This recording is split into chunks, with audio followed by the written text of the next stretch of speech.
Hi viewers. இன்னைக்கு April 25 Ayyanar Thunai serial என்னாச்சுன்னு சொல்லி பார்க்கலாம்க்கு முன்னாடி எங்கள் சேனல் சப்ஸ்கிரைப் பண்ணாதவங்க மறக்காம சப்ஸ்கிரைப் பண்ணுங்க. இன்னைக்கு என்ன அப்படின்னு சொல்லி பார்த்தீங்கன்னா, இங்கே வந்து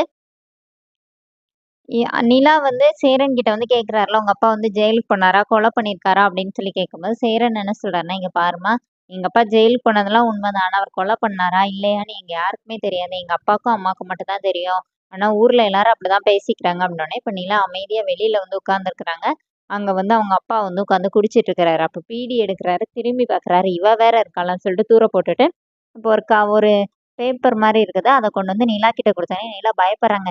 என்னம்மா வாங்கிக்கோ, பயப்படாத அப்படி சொல்லி கொடுக்குறாரு. அப்போ உடனே நிலா வாங்கி அதை ஓப்பன் பண்ணி பார்க்கும்போது உள்ள கடலை மிட்டாய் இருக்குது. கடலை மிட்டாயா அப்படின்னு சொல்லும்போது அந்த பேப்பர்லயே இந்த மாதிரி ரூம் வாடகைக்கு இருக்கு அப்படிங்கிற மாதிரி அதில் ஃபோன் நம்பர்லாம் இருக்குது. அதை நிலா பார்த்து வச்சுக்கிறாங்க. அப்புறமா காலையிலேயே நிலா வந்து கிளம்புறாங்க. கிளம்பி இந்த மாதிரி நிலா என்ன இப்போ நிலா வந்து கோயிலுக்கு போறேன் அப்படின்னுங்கிற மாதிரி வீட்டில் எல்லாருக்கிட்டையும் சொல்றாங்க. அப்போ சேரன் வந்து பல்லவனை கூட்டு போன்னு சொல்லும்போது, இல்லைண்ணே நான் மட்டும் தனியாவே போயிட்டு வந்துடுறேன்னொடனே, ஏம்மா நேற்று நடந்தது எதுவும் நினைச்சு வருத்தப்படுறியா, தூங்கிட்டியா, நல்லா தூங்குனியா அப்படின்லாம் கேட்குறாரு. ஆமாண்ணே எனக்கு ஒரு பிரச்சனையும் இல்லைன்னு சொல்லிட்டு நிலா கிளம்பி போயிடுறாங்க. போய் அங்கே போய் வீடெல்லாம் நிலா அப்படியே கிளம்பி வரும்போது இங்க இங்க என்ன ஆகுதுன்னா, அவங்க அப்பா வந்து அருவாள வந்து தீட்டிட்டு இருக்கிறாரு.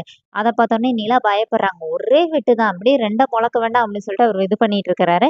இத பார்த்துட்டு நிலா பயந்து உள்ள போயிடுறாங்க. இப்ப சேரன் வந்து அவங்க வெளியில வந்துட்டு, "அந்த பொண்ணுகிட்ட எதுனா சொன்னீங்களா? அந்த பொண்ணு ஏன் இப்படி பயந்து போறா?" அப்படின்னோனே, "நான் ஒண்ணும் செய்யலையே. இளநீ வெட்டலாம் டெய்லி இளநீ குடிக்கணுமேன்னு இது பண்ணிட்டு இருக்கேன்" அப்படின்னு சொல்றாரு. அதுக்கப்புறமா வெளியில ஒருத்தவங்க வந்து தேங்காய் எடுக்க வந்தாங்கன்னு சொல்லிட்டு அவங்க கூட சண்டை போடுறாரு அவங்க அப்பா. அப்புறமா நிலா நான் போறேன்னு சொல்லிட்டு அங்கருந்து கிளம்பிடுறாங்க.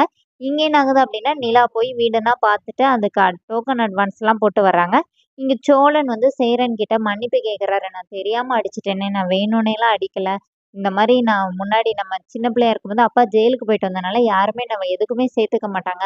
அதனால நம்ம வீடு எப்படி இருக்கும்னு நானா ஒரு இமேஜினேஷன் இருக்கோ, அத தான் நான் எல்லார்கிட்டயும் சொல்லுவேன். அதுவும் அந்த பொண்ண நான் கல்யாணம் பண்ணிக்குவேன் நான் நினைக்கவே இல்லண்ணே. இனிமே நான் பொய் சொல்ல மாட்டேன்." அப்படிங்கிற மாரி சேரன் கிட்ட சோழன் ரொம்ப ஃபீல் பண்ணி பேசிட்டு இருக்கிறாரு. அப்ப நிலா வந்துடுறாங்க. இப்ப நிலா வந்து இந்த மாரி நான் வீடு பார்த்துட்டேன். நான் வந்து கிளம்பிருவேன் அப்படிங்கிற மாரி சொல்றாங்க. அப்ப எல்லாருமே அப்படியே ஷாக் ஆயி நிக்கிறாங்க. அதோட என்னோட எபிசோட் ரன் பண்ணியிருக்காங்க.